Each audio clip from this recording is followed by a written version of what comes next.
Hai semuanya, balik lagi sama calon sarjana. Coba bayangin deh sebentar. Di hampir setiap kebudayaan di dunia, dari Timur Tengah, Eropa, Amerika, Afrika, sampai ke Nusantara kita sendiri nih, ada satu cerita yang sama persis. Bukan mirip-mirip, tapi sama ya. Dan ceritanya apa? Dulu di bumi ini pernah ada manusia raksasa, teman-teman. Makhluk bertubuh jauh lebih besar daripada kita yang katanya turun dari langit, kawin dengan manusia biasa dan ngajarin peradaban gimana caranya bertahan hidup. Lalu, mereka menghilang tuh. Pertanyaannya, kenapa cerita ini muncul di tempat-tempat yang bahkan ribuan kilometer terpisah di zaman ketika belum ada internet, belum ada TikTok, belum ada teknologi yang gimana-gimana deh pokoknya. Dan nyatanya ada bukti fisik yang dulu tuh pernah ditemukan juga loh di Indonesia. Tapi entah kenapa bukti itu seolah-olah hilang dari pelajaran sejarah kita. Hari ini gue akan ajak kalian tuh masuk ke salah satu misteri paling besar dalam sejarah umat manusia ya. Yaitu apa sebenarnya yang sejarah sembunyikan dari kita soal raksasa.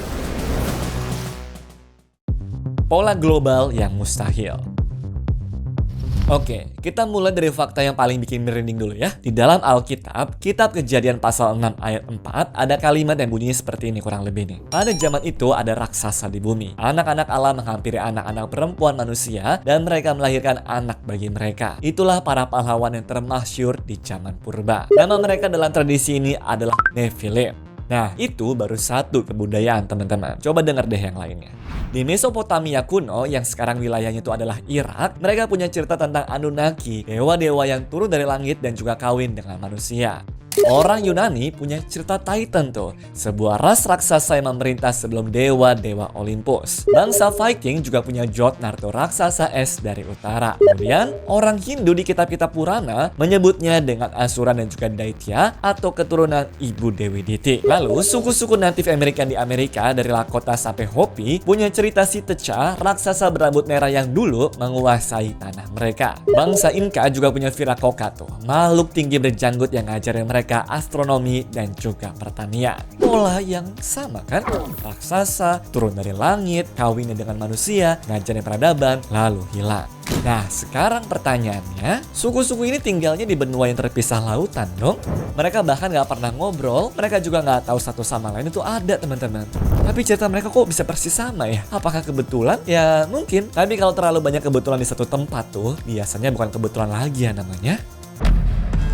Indonesia punya ceritanya sendiri. Nah, ini yang banyak orang nggak tahu. Indonesia juga punya cerita raksasa. Banyak guys, bahkan kita kenal Buto Ijo dari legenda Timun Mas kan? Raksasa hijau yang minta tumbal anak manusia tuh. Di Jawa ada cerita raksasa penjaga gunung Merapi. Dalam budaya Bali dan juga Hindu Indonesia ada Daitya tuh, keturunan Ibu Dewi Diti, ras raksasa yang kekuatannya luar biasa. Bahkan kata raksasa sendiri itu berasal dari bahasa Sanskerta yang masuk lewat mitologi Hindu ribuan tahun yang lalu. Tapi cerita Indonesia yang paling bikin geger dunia sains itu datangnya dari Flores, Nusa Tenggara Timur yang namanya adalah Ebu Gogo. Masyarakat Nage di sekitar Gunung Ebu Lobo punya legenda turun-temurun tentang makhluk kecil berbulu yang dulu tinggal di gua-gua Flores. Tingginya sekitar 1 meter ya. Mereka tuh berjalan agak canggung, punya lengan panjang, bisa niru bahasa manusia, dan suka mencuri makanan, bahkan menculik anak-anak.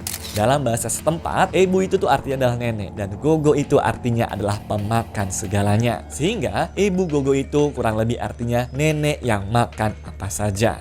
Selama ratusan tahun, antropolog barat menganggap ini tuh cuma dongeng doang teman-teman. Ya cerita anak-anak aja lah. Tapi itu semua hanya sampai pada tahun 2003 lalu. Di tahun itu, tim arkeolog menggali goa bernama Liang Bua di Flores sana. Di kedalaman goanya, mereka tuh menemukan kerangka utuh makhluk yang mirip manusia, tapi tingginya cuma sekitar 1 meter. Otaknya sih kecil, seukuran jeruk bali lah. Tapi lengannya tuh panjang banget. Cara jalannya pun juga berdasarkan struktur tulang nih agak canggung sih guys.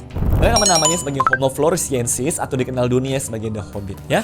Nah, sekarang bandingkan deh deskripsinya tuh dengan legenda Ebu Gogo yang diceritain sama warga Flores selama berabad-abad sebelum penemuan ini. Tinggi 1 meter? Cocok. Lengan panjang? Cocok. Jalan canggung? Cocok. Tinggal di goa? Cocok. Bisa menirukan bahasa manusia? Ya fosilnya sih nunjukin mereka tuh punya kapasitas kognitif yang cukup untuk itu ya.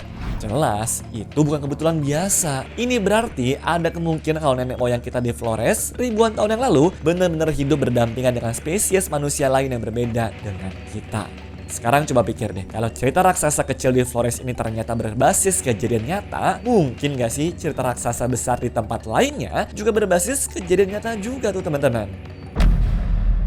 Bukti DNA yang ambigu. Nah, disinilah ceritanya semakin menarik ya. Karena sekarang dengan teknologi DNA, kita tuh lebih bisa ngintip ke masa lalu lewat gen kita sendiri. Di tahun 2010, di sebuah goa di Siberia, para ilmuwan tuh berhasil menemukan tulang jari kelingking yang kecil.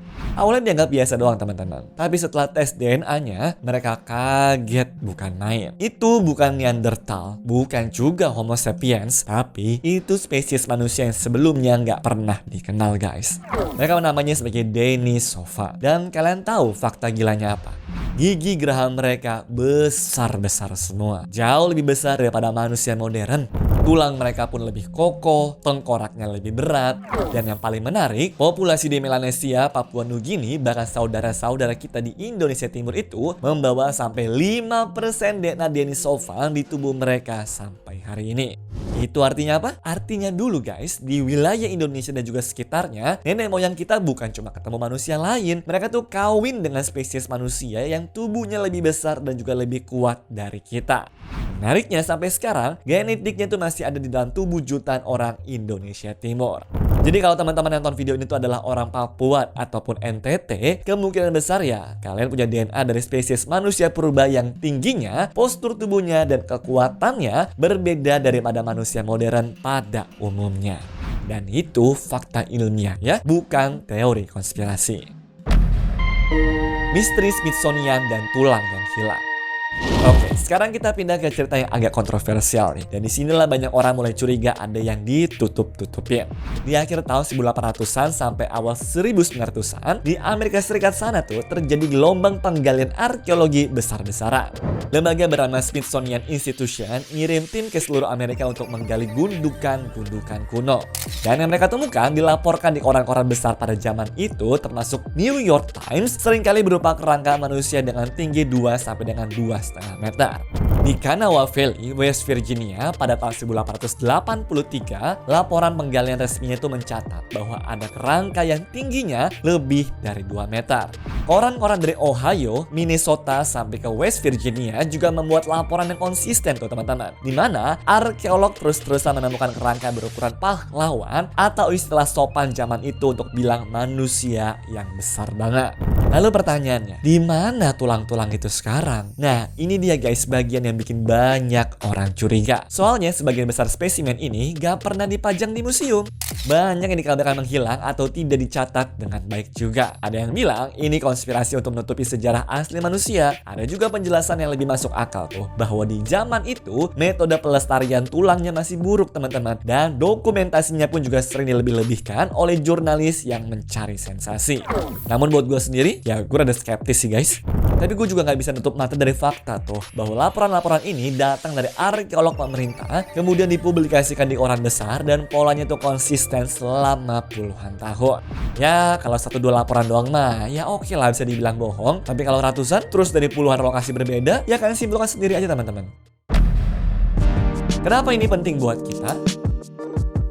Oke, jadi apa sih sebenarnya yang disembunyikan sejarah dari kita? Jawabannya mungkin sih ya nggak sekeren teori alien, Anunnaki, atau makhluk luar angkasa yang turun ke bumi ya. Tapi faktanya tetap mengguncang nih guys. Ya, kita tahu sama-sama lah, selama sebagian besar sejarah manusia, kita tuh bukan satu-satunya spesies manusia di bumi ini. Ada Neanderthal di Eropa, Denisovan yang tinggi besar di Asia, dan DNA-nya tuh masih mengalir juga di orang Indonesia Timur. Lalu ada Homo floresiensis yang kecil di Flores yang menjadi inspirasi legenda Ebu Gogo, sehingga ada kemungkinan populasi manusia lain yang lebih besar daripada kita yang sisa cerita tentangnya tuh tersimpan dalam mitos raksasa di seluruh dunia. Dan kita, Homo sapiens ini, ya kita cuma satu cabang doang yang selamat teman-teman. Sementara yang lain tuh pada punah, entah karena perubahan iklim lah, karena penyakit lah, karena kita bunuh lah, atau karena kawin silang sampai genetik mereka tuh larut ke dalam tubuh kita. Jadi kalau nenek kalian tuh pernah cerita soal raksasa atau soal makhluk aneh besar di hutan, jangan buru-buru bilang itu cuma dongeng. Karena ternyata sebagian dongeng itu adalah ingatan kolektif dari ribuan tahun yang lalu ketika nenek moyang kita benar-benar bertemu makhluk-makhluk yang bukan manusia seperti kita ya. Penutup. Sejarah yang kita pelajari di sekolah itu versi yang sudah disaring teman-teman, lalu disederhanakan dan juga banyak yang dihilangkan. Bukan selalu karena konspirasi sih, tapi kadang karena ilmuwan juga masih belum tahu. Namun, semakin banyaknya penemuan, semakin jelas juga satu hal nih teman-teman, yaitu dunia yang kita pikir kita kenal sebenarnya jauh lebih aneh dari yang kita bayangkan. Mungkin raksasa 10 meter yang turun dari langit itu ya memang cuma mitos. Tapi manusia lain yang berbeda tubuh, berbeda ukuran, berbeda spesies yang hidup berdampingan dengan nenek moyang kita selama ribuan tahun, itu bukan mitos, itu fakta ilmiah. Dan mungkin legenda Ebu Gogol dari Flores, Buto Ijo di Jawa, atau Nephilim di kitab suci semuanya adalah potongan-potongan dari memori yang sama teman-teman. Memori tentang zaman ketika kita itu bukan satu-satunya yang berjalan di bumi ini. Namun bagaimana nih menurut kalian? Teman-teman punya cerita raksasa di daerah kalian gak? Share di komen ya. Like dan juga subscribe kalau kalian tuh mau lihat pembahasan misteri seperti gini selanjutnya ya. Sampai jumpa lagi di video-video berikutnya. Bye bye. Anyways, cukup sampai di sini ya guys video hari ini. Sampai jumpa di video selanjutnya. Dah.